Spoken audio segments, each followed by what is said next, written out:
As a highly submissive, top-tier lovey-dovey girl, here's 5 things that you are guaranteed to get from me. Yes, sir. Yes, sir. If you are a masculine man, which you got to be masculine to be dealing with me, the submittance is going to run out of me. What does a submissive woman do for her man? Everything. What does that mean?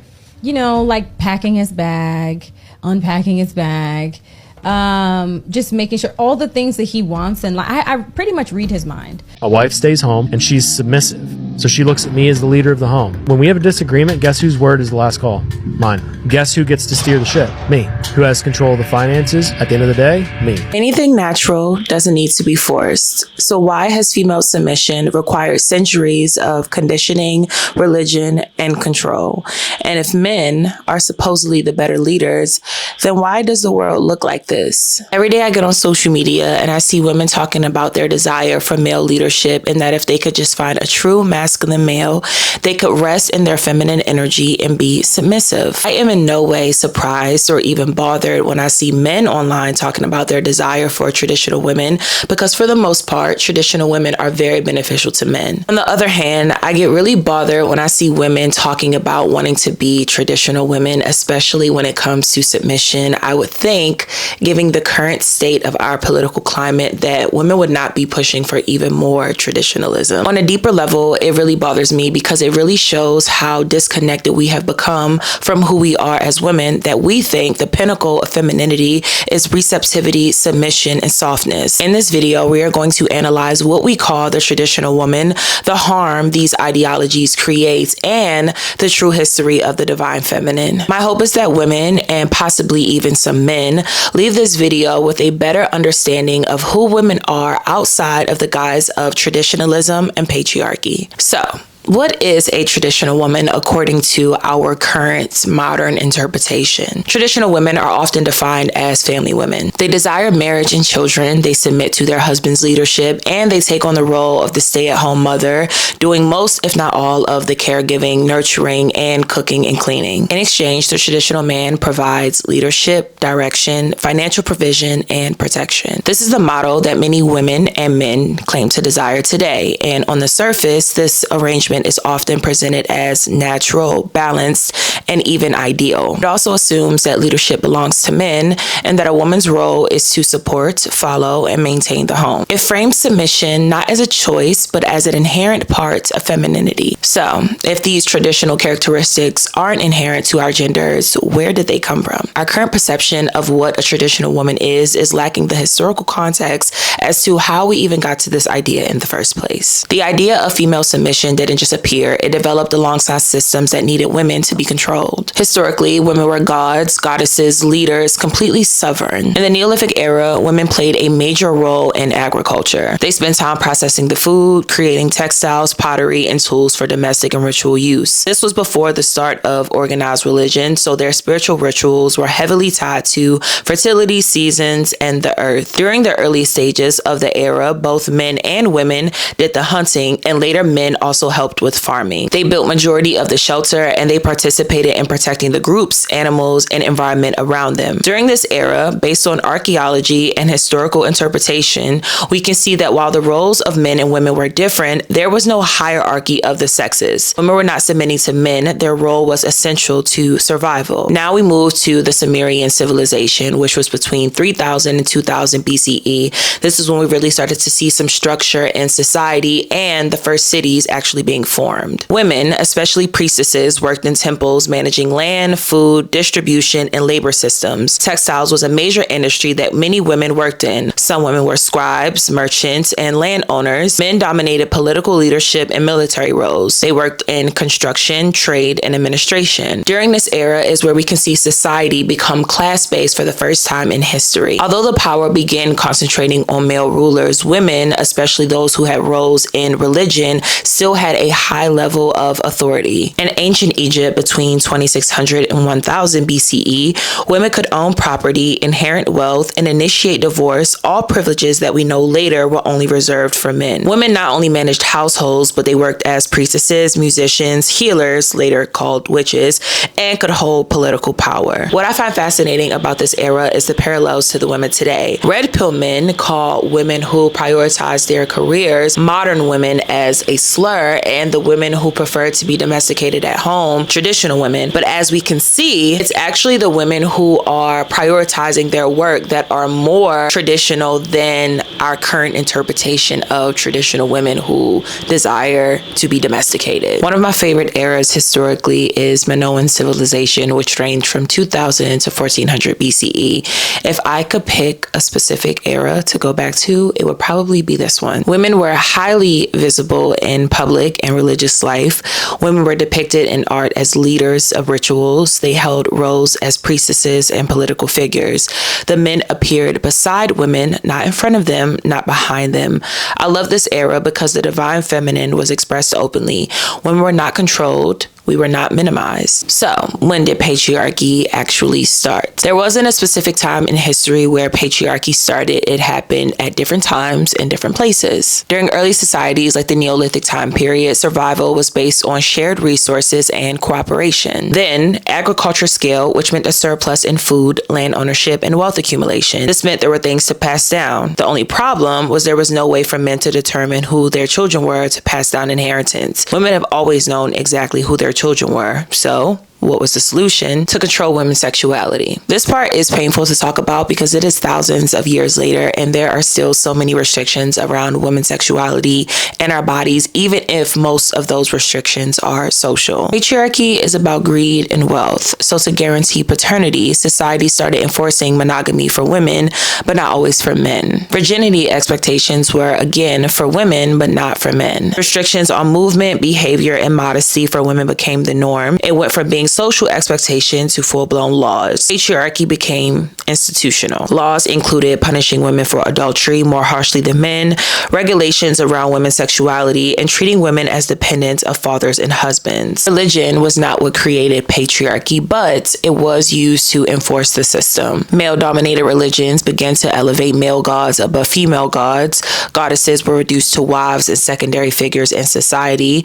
Women were framed as temptresses, morally weaker, and people who needed guidance from men. As we can see in the Bible, Eve was depicted as a woman who was foolish, naive, and irresponsible, compared to Lilith, who was later demonized. Lilith was a symbolic figure from Jewish folklore who was said to be Adam's first wife, but she refused to submit to him and either was cast out or she left. To maintain control, systems restricted women's access to property ownership, education, political power, and independent income. It's not that women were biologically created to submit to men, nor did they want to, but at this point, women economically had to depend on men. If you marry an Iranian man, you automatically become an Iranian citizen. The laws regarding women are very strict. You cannot travel anywhere without written permission. You have no rights to the children. They go to the man in a divorce. I'm sorry, but you will have to go back to your husband. But we'll never get out of Iran. We're being held hostage. It was almost impossible to come here. Mrs. Mahmoudi, there are many American women here in similar circumstances. Socially, women's expectations became tied to sexual behavior. Honor for women became about modesty, and they passed these beliefs down to their children. Over the next few generations, men had to do less work to uphold the patriarchal system because, as we can still see today, women started upholding the system themselves. They internalized the belief that morality was tied to purity, and what once was control then became cultural norms that we still uphold today. Individually, men benefit from the traditional woman archetype. They get free domestic labor, they get to be leaders even if they haven't earned it, and they don't have to evolve emotionally. I can't do it all, Charlotte. I can't talk loud, so please, just listen. You are not doing it all. I know, because you made a few breakfasts and you ran a few errands, that it feels like you are. But in fact, you're doing the bare minimum of what I and other women have been expected to do around the house for years and years and years. And now I am asking, expecting you to help me with part of it, not all of it. Because I love my work and I am good at it. I want to keep doing what I am doing, minus the blackout drinking. Yeah, good call. So I need your help and your support, not your words of help and support. And you can support me right now by going out there and telling Anthony that I am not available. Patriarchy, by default, centers men. Under the patriarchal framework, women are expected to be nurturing, receptive, passive, and understanding. Because of this, men rarely develop emotional intelligence and effective communication skills. They think this is a good thing. They frame it under words like logic, masculinity, and alpha male, but really these men are often ego-driven, emotionally stunted, and they generally lack deep emotional connections, both platonically and romantically, because patriarchy teaches you that emotional depth is feminine. I be trying to explain to people something, right? Alphas don't beef with other alphas. Alphas beef with betas and bitch ass people, right? So we also beef the most with people who think that they're alphas, but we know that they're not. That's the only time alphas have a problem. We don't have problems with other alphas. We actually salute and we actually love to see other alphas. But when the fake alphas try to alpha around the alpha, you just get out of pocket. Women who submit to the traditional archetype usually feel a sense of identity loss. They often feel reduced to their roles as wives or mothers or an extension of their husbands, both before and after marriage. I lost my identity. I was no longer the actress. All that I had grew to become and love, I lost all of that. I gave it all up to be a mom and do this family thing. Nobody tells you about the identity loss that comes with motherhood. I was this version of myself before my baby, and then pregnancy and childbirth transforms you in ways that you can't describe. It's just something you have to experience to fully understand. And it makes you a different person, and you're not quite who you were before. You're this new thing entirely. And at times, I don't recognize myself, and at times, I'm excited about who I could be, but still not quite sure of what it means to be me anymore. Patriarchy teaches women to prioritize the people around them over themselves. Being a selfish woman is demonized, whereas for men, it is often expected and even appreciated. Even the men and women who don't follow the traditional archetype suffer. Southern women are called 304s, and men who have no desire to exist under this framework are called beta men. Women who don't want children, who prioritize their careers, and who don't want to get married are shamed. Men who are struggling financially, mentally, or emotionally aren't able to talk about it without being called weak. Really quick caveat before we get back to the script that I wrote for this video, because I saw a TikTok earlier, but I also, when going over my scripts, I am aware that I am discussing the ways that patriarchy is harmful to both men and women. However, because patriarchy is mostly beneficial to women, a lot of the times the things that men have to go through patriarchy, women have to deal with. So I saw this TikTok earlier was basically saying oh, men are harmed under patriarchy because they're not allowed to be emotional. And a woman was just like, yeah, but we aren't either. If we're emotional, we get demonized for that as well. It's also seen as a weak emotion for women. And it's I actually didn't think of that, which is, it's a really good point because you're correct.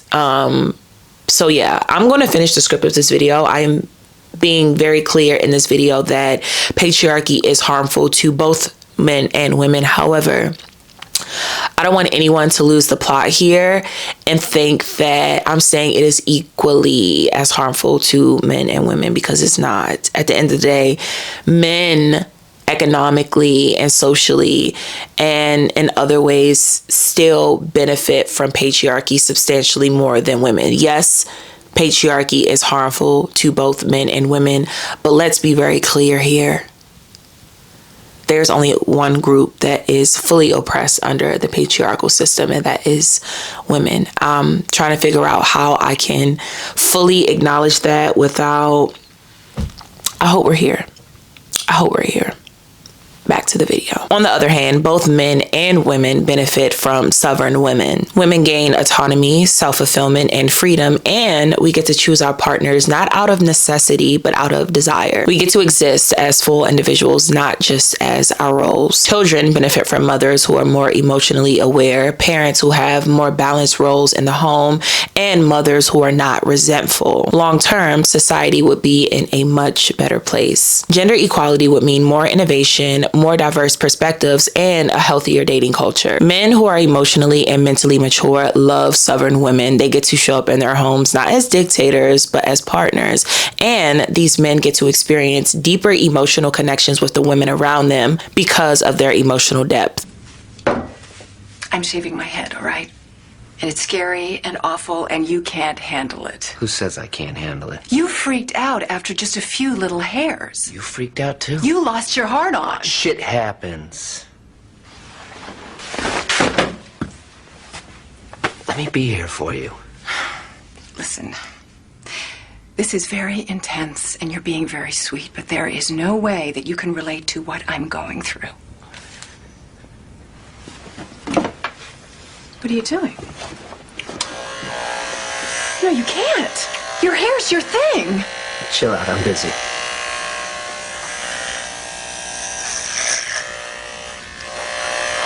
Men who deeply respect and appreciate women are generally more happy and content with life. And I don't have any stats to support this idea, but I'm standing 10 toes on my belief that men who reject patriarchy are happier men and they live more fulfilled life. I'm just going to go off my observation with that one. Both men and women uphold patriarchy. Starting with men, most of them do not see the ways in which patriarchy is harmful to them. Even the few men who can acknowledge the ways in which patriarchy is harmful to them, they usually feel like the pros outweigh the cons, and a lot of them think that the opposite of a patriarchal system is just a reverse version where the women are the ones in charge and the men are the progressed group. Their mind doesn't go to an egalitarian society. They just think it would be a reverse version of patriarchy. Because of this, most men don't see an incentive to dismantle patriarchy. Though women are harmed the most under a patriarchal system, we still uphold the system in a lot of ways. We have been operating under the system for so long that we think that this is how it's supposed to be. An example of that I often see online that a lot of women don't even realize is patriarchal ideologies, is the sassy man epidemic, the who gonna be the boys women. Because of patriarchy, if men show an ounce of fluidity, whether in their aesthetic, their thought processes, or their mannerisms, they can't do that without getting labeled sassy or some type of homophobic slur. Why would you see my life as privileged? For one, you're a man. You know, most people commit suicide are men. Most people who work in dangerous workplaces are men. Most people who fight in war are men. And who set that system up? Men. Yes, men did set that system up, but women cannot complain about patriarchy while simultaneously holding up patriarchal beliefs and ideologies. Women can wear sneakers. We don't have to wear makeup. We can dress in masculine presenting clothing without our sexuality being questioned. But if a man orders a lemon drop, if he wears a bag, if he does anything that is deemed feminine, women reject it, especially Black women. I keep saying that. That's the whole purpose of being gay, because you like boys. Everybody can't be the girl. Why are men wearing flipping purses? Why are you all walking around with purses? First of all, don't call it a purse. It might as well be. It's a handbag. I will stand for the men back society. Yeah, because you have one. As a man, what do you have in your purse? Condoms, Vaseline, house keys, lube, wet wipes. To dismantle patriarchy, men and women have to start analyzing our thoughts and ideas. Ask yourself, why do I think this way? Where does it come from? And does it even make sense? In what ways does this way of thinking help me? In what ways does it harm me? Majority of the work initially is going to come from women. It just is. As I stated in the beginning, most men don't actually see a problem with patriarchy. In order for us to dismantle the patriarchy system, first we have to turn inward. To essentially get men to change, we have to change ourselves. And I know for a lot of us, we don't want to hear that. We don't want to take accountability in the role that we play in upholding patriarchy and how much power we actually have in the patriarchal system. Women cannot continue to participate in marriages that uphold the patriarchy. I realize from being online that a lot of us think that marriage falls under this specific box and that this is the only way that marriage is going to be. I saw a lot of women a few months ago saying like, oh, I love my husband, but if I could go back, I wouldn't get married. And basically saying that marriage is not beneficial for women. And statistically, we can kind of see that that is true, but it is not marriage in itself. It is the type of marriages that we choose to be in.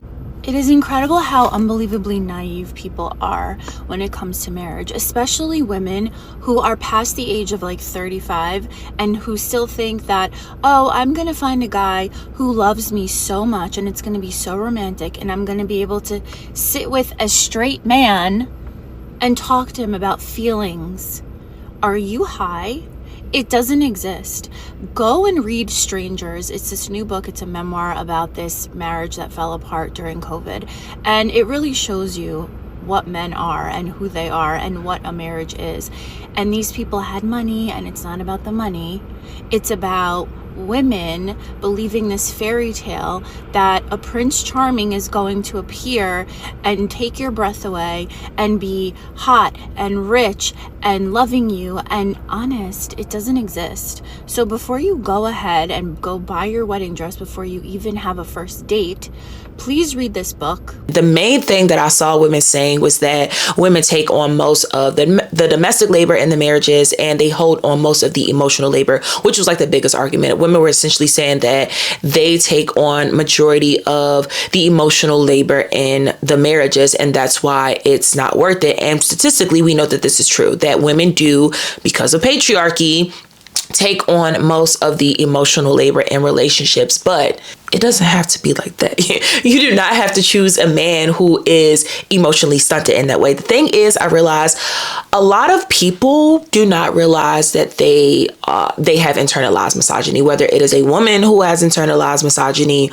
or a man who is misogynistic. There is a spectrum with any of these things. All of the phobias like racism, homophobia, patriarchy, there's a spectrum with a lot of these things. And what I mean by that is there's a difference between a straight up KKKer. Like if we're talking about the spectrum of like racism, right? On the extreme end, you have a KKK member, a straight up KKK person, right? On the lower end, you have someone who isn't a supporter of like the KKK, but they still have like a level of racial bias. You're still racist. You're just on the lower end of the spectrum. Then we go to the homophobia spectrum. On the deep end, you're like, no, you shouldn't be allowed to get married. And on the lower end, it's you wear a bag, you sassy, you gay. You're a homophobe. Like, it's a spectrum. Same goes for misogyny. So a lot of us are actually misogynistic. Here's a good way to test that, right? You getting married, because, okay, we're talking about how women who submit to traditionalism, they say that they had to give up their identity. The very first thing that you do when you get married is change your last name. You don't have to do that. You know that, right? Like, you quite literally do not have to change your last name when you get married. Y'all can keep your own name. Your husband can take your name, whatever the case may be. That also is a good test to see what your man's thought process is and how full-blown misogynistic he is. Tell a man that you don't want to take his last name. When I first met my husband, before we were even dating, I'm like, oh, like, whenever I get married, I'm not taking my husband's last name. Didn't I know that I was going to be my husband? But guess what happened? My husband took my last name. You do not have to be in a marriage where you're taking on most of the emotional labor. You do not have to be in a marriage where you are taking on most of the domestic labor. That is a choice. But back to the script, because I just went off script for a little bit. I had to say my little one too. We have to raise our standards for men. A lot of us require these surface level things like provision and leadership, but we don't require anything that requires depth. Diabolical things I want in a man. Number 1, height. My man's got to be above 6'2". My last 2 boyfriends were 6'3".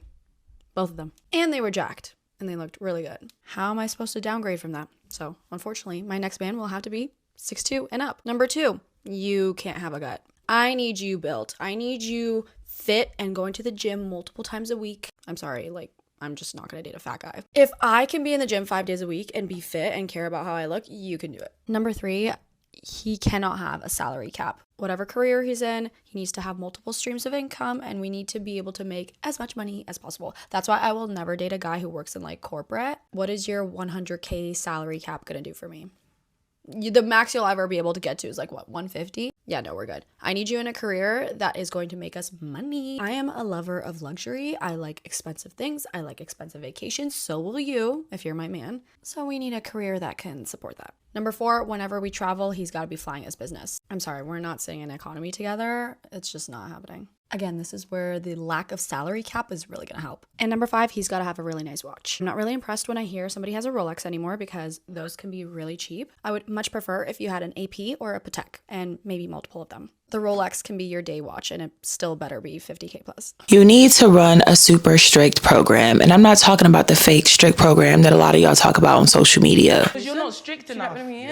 You're not strict enough, babes. I'm telling you, a relationship only works out if your man fears you. You need to require men to be emotionally mature. You need to assess their beliefs and ideas around 304s, misandry, feminist, and red pill content. Remain neutral and find out what they believe. I know a lot of you are going to say, oh, well, men can lie. Well, yeah, use better discernment. They are not that good at lying, and you can't really keep your discernment intact if you give up your body too soon. And I'm not saying this because I am supportive of purity culture, because I actually heavily reject purity culture, but I'm saying this because once you share your body, it is a lot harder to think clearly about someone and really see them for who they are because you're stigmatized. Any man that comes close to you has to exceed your expectations. He needs to be kind, not just to you and other women that he finds attractive, but to everyone. Pay attention to the things he says when he thinks what he's saying won't affect your opinion of him. An intelligent man is not going to be misogynistic, so he would not be wise enough to realize that he is being vetted even during times where he's not performing. A great test is to see what his thoughts are on the things that he thinks doesn't matter. When you're watching television, pay attention to what he has to say about any conflict you see on screen between the people. He will think that you guys are just watching TV, and an unintelligent man will be thinking it's just a movie. So he'll think that his thoughts and what he has to say about what you guys are watching won't really matter. It's the same when something is happening in pop culture with your favorite celebrities. Send the videos to him, send the content to him, and say thoughts. Like, don't even offer your opinion yet. Don't let him know what you're thinking. Remain neutral. Like I said, send him the content and say, hey babe, like thoughts. He'll think that you guys are just engaging in social media banter. He won't realize that you are actually assessing what he thinks on a deeper level. And again, the only man that would be intelligent enough to know what is happening and know the right things to say would be an intelligent man, and an intelligent man is not misogynistic. You catch my drift? What he has to say about the women on screen, the men on screen, and your favorite celebrities lets you know what his beliefs are around women. Do not think that you are the exception. If a man has these thoughts around celebrity women, women on screen, and they are unfavorable, you are not exempt from this belief system. If every single woman on the planet right now decided that we were going to require more from men, what do you think would happen? If we stop sleeping with them, if we stop dating them, if we stop having their children, what do you think that they would do? They would have no choice but to evolve. And I said this a few days ago online, and a woman said, yeah, like, what if they get violent though? Like, you know, with the 4B movement, we're seeing that men are getting more violent because women are not sleeping with them. Men are already violent.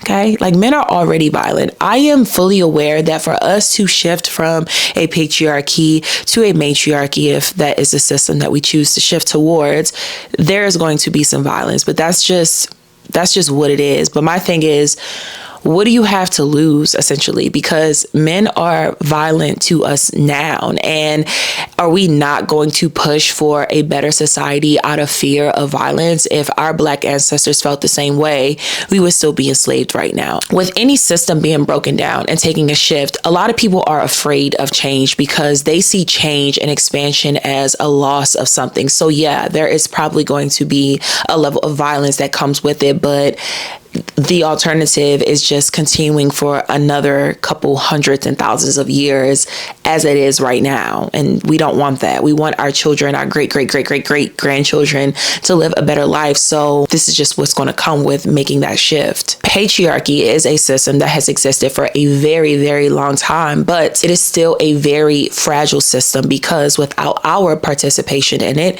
it doesn't exist. Secondly, and I know this is going to be very difficult for a lot of people, we have to talk about religion just really briefly in this video, because even if on a logical level you can understand the disparities in patriarchy and the world that we live in, if you try to break it down just on a social and economic and even like a mental level without looking at the religion that you believe in, you're going to find yourself right back in it. Because religion, again, although it was not created for patriarchy, the religion that we have today upholds patriarchy. So even if you can get yourself there on a logical level, you're going to be right back there as soon as you start praying to a male god again. And here's the thing.